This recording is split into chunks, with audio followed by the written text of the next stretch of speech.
Hi mga kabe! So for today's vlog, pupunta ako ngayon sa pledge.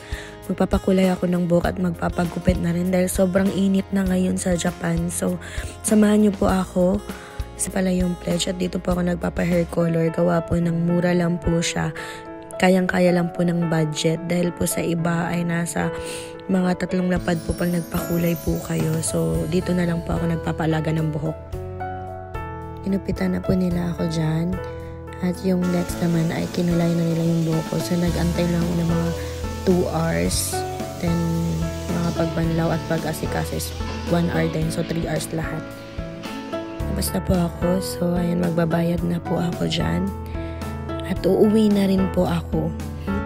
Mga 5 na po akong nakauwi. At ito na nga po yung resulta ng aking pagpapakulay. At sobrang nagustuhan ko po siya. So, thank you for watching. God bless you, mga ka-bless.